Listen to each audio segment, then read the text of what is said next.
Baik, sebelum memulai pembelajaran pada pagi hari ini, mari kita berdoa sesuai kepercayaan masing-masing. Berdoa mulai. Berdoa dibuka. Terima kasih Mutia. Jadi minggu lalu kan kita ingat materi minggu lalu nih. Nah, minggu lalu kan kita belajar tentang kebutuhan, keinginan, dan skala prioritas. Nah, dari situ kita tahu bahwa kata sumber daya terbatas, tiap orang tuh harus mengatur mana yang lebih penting. Hari ini kita akan naik level yang lebih besar, bagaimana pemerintah mengatur pemasukan dan pengeluaran negara. Itu yang disebut dengan kebijakan fiskal.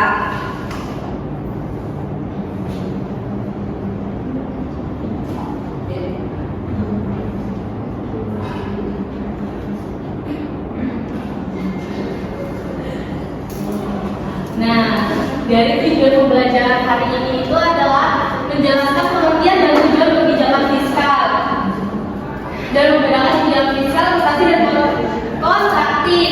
Yang tidak dapat mengidentifikasi instrumen kebijakan fiskal, pajak, belanja negara dan obligasi yang pada dalam menganalisis contoh kasus sederhana terkait kebijakan fiskal.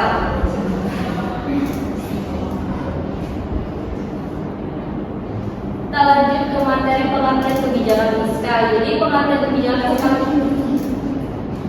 sendiri ini adalah kebijakan pemerintah untuk mengatur pemasukan negara yang terutama berasal dari pajak dan pengeluaran negara untuk program-program pembangunan tujuan menjaga stabilitas dan keseimbangan perekonomian. Di sini Ibu mau nanya, menurut kalian, kalau pemerintah tidak mengatur pemasukan dan pengeluaran, apa yang bisa terjadi? Siapa yang mau menang? Apa? Negara bisa kekurangan anggaran atau ekonominya tidak stabil. Ya, benar sekali. Terima kasih Pak, betul sekali. Karena itu kebijakan fiskal penting untuk menjaga keuangan negara tetap sehat. Kita lanjut ke tujuan kebijakan fiskal. Nah, ada beberapa tujuan fiskal untuk meningkatkan kualitas SDM, menjaga stabilitas harga, mendorong pertumbuhan ekonomi naik, menarik investasi dan menciptakan keadilan sosial.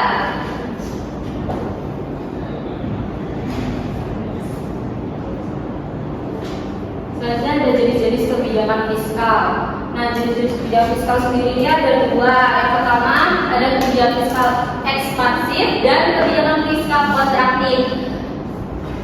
Di sini yang ekspansif itu belanja itu naik, pajak turun, dipakai saat ekonominya itu lesu. Nah, sedangkan yang kontraktif sendiri belanja itu turun, pajak naik, dipakai saat inflasi itu tinggi. Sekarang Ibu mau tanya, kalau pemerintah ingin mendorong ekonomi yang sedang lemah, kebijakan mana yang digunakan? 5. Kebijakan fiskal ekspansif. Oke, benar sekali. 5. Jadi ekspansif itu digunakan pergerakan ekonomi yang sedang melambat. Sampai sini apakah sudah dipahami semua? Kita lanjut ke instrumen kebijakan fiskal. Jadi instrumen kebijakan fiskal ini kan ada 3. Yang pertama ada pajak. Nah, biasanya ini dinaikkan atau diturunkan untuk mengatur daya beli. Yang kedua ada belanja negara, ini digunakan untuk membiayai pembangunan. Yang ketiga ada obligasi publik. Yang ketiga ini surat untuk negara untuk menambah pembiayaan. Jadi sekali lagi mau nanya, menurut kalian jika pajak dinaikkan, apa terjadi dengan daya beli masyarakat? Iya. Daya beli masyarakatnya menurun itu. Ya, benar sekali Mutia. Jadi pajak mempengaruhi jumlah uang yang bisa dibelanjakan masyarakatnya. Di sini sudah dipahami apa belum materi-materinya? Sudah. Kita lanjut ya. Sekarang kita masuk ke sesi diskusi atau Ibu mau ada LKPD. Ibu bagi kelompoknya menjadi 4.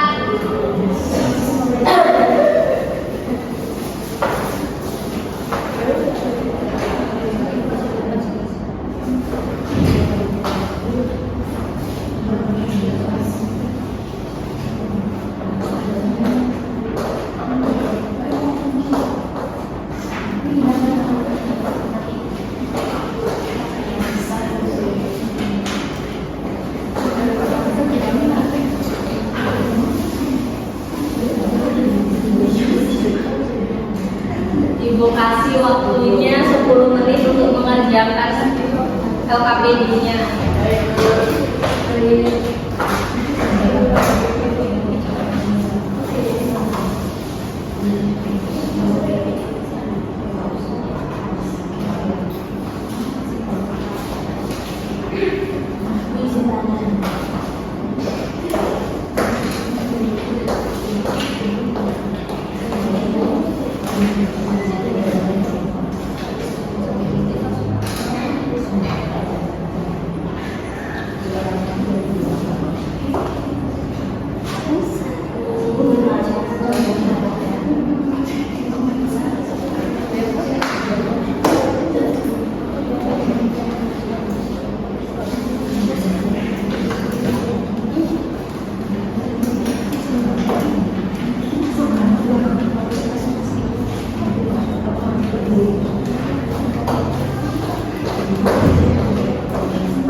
Apakah isi sudah selesai semua untuk mengerjakan tugas kelompoknya? Kalau sudah, ibu mau salah satu dari kelompok mempresentasikan berdiri dari kelompok 1.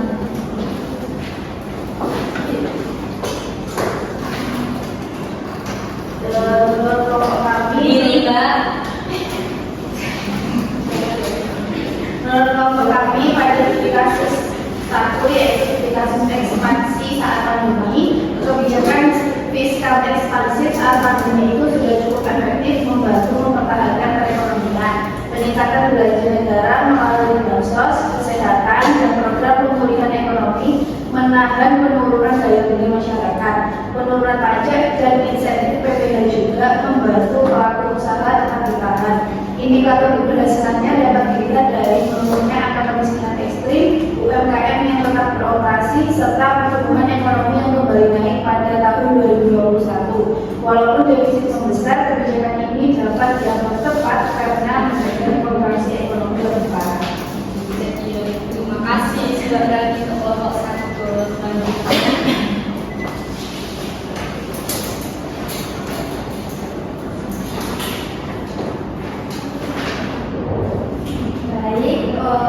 Menurut kelompok kami, penurunan tarif PPh dengan UMKM menjadi 0,5% memberikan peluang lebih besar bagi pelaku usaha untuk meningkatkan modal kerja. Dampaknya, UMKM memiliki peluang menambah produksi dan memperluas pemasaran dengan harga lebih rendah, menjadikan UMKM lebih sehat sehingga meningkatkan omset. Kebijakan ini membantu UMKM bertahan terutama di masa pemulihan ekonomi. Nah, secara ekonomi, penurunan pajak dapat meningkatkan penawaran dan konsumsi. Namun, penerimaan negara dari sektor pajak UMKM sedikit berkurang. Terima kasih untuk kelompok 2. Selanjutnya kelompok 3.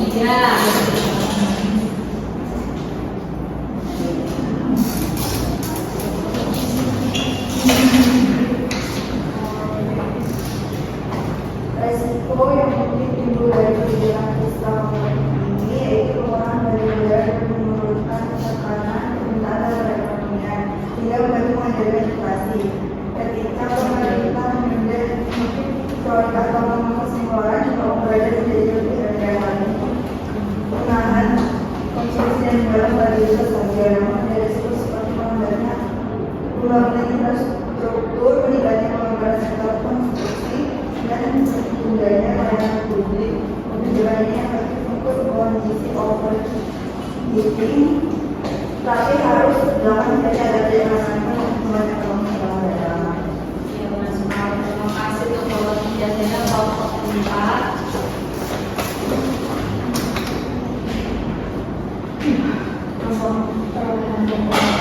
Kasus mengenai kenaikan pajak orang kaya. Kenaikan tarif PPh bagi kelompok berpenghasilan tinggi dapat meningkatkan penerimaan negara tanpa hanya membantu konsumsi. Karena konsumsi mereka cenderung stabil meski pajak naik. Kebijakan ini juga membantu memperbaiki pemerataan pendapatan. Namun ada risiko pengalihan aset ke luar negeri atau optimalisasi pajak yang terlalu agresif. Secara umum, kebijakan ini dapat efektif bila diikuti pengawasan pajak yang baik, beban kerja yang besar untuk mampu dapat memperkuat fiskal negara. Ya, terima kasih Bapak.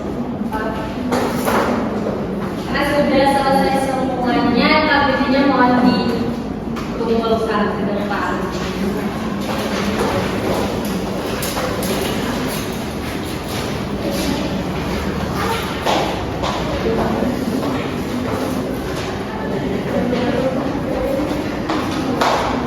Terima kasih.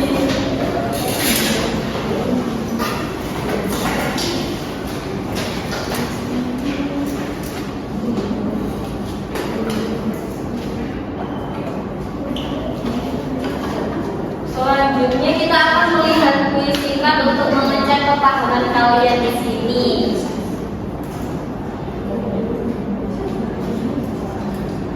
Di sini ada kuis untuk lebih mendalam materi kalian yang tadi. Tolong di scan ya.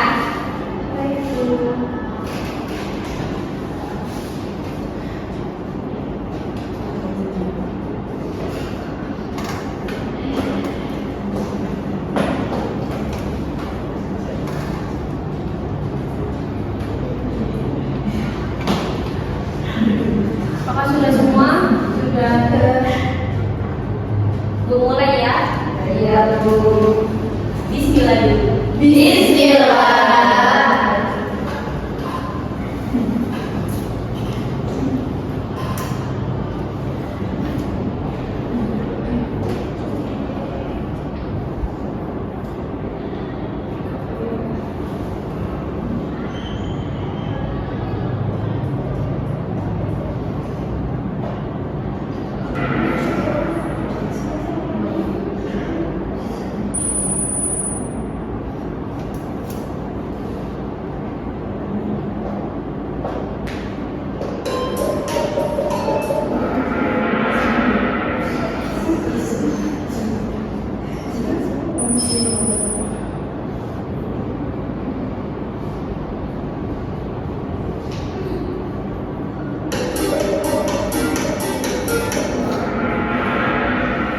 Kok ada yang salah nih?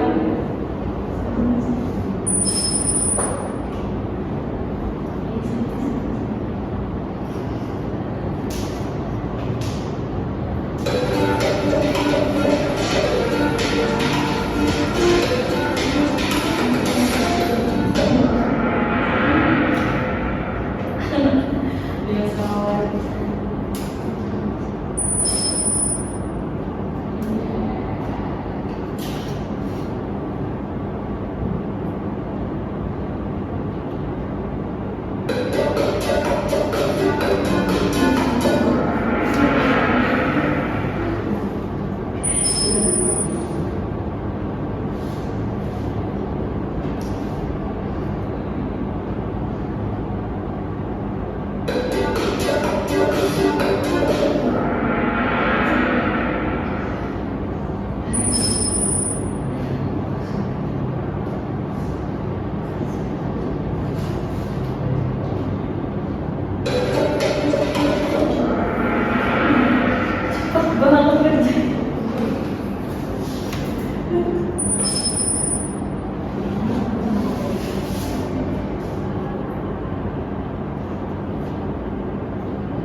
Ini soal terakhir.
Kita sudah mengerjakan kuis. Selanjutnya kita siapa yang ingin menyimpulkan materi kita hari ini?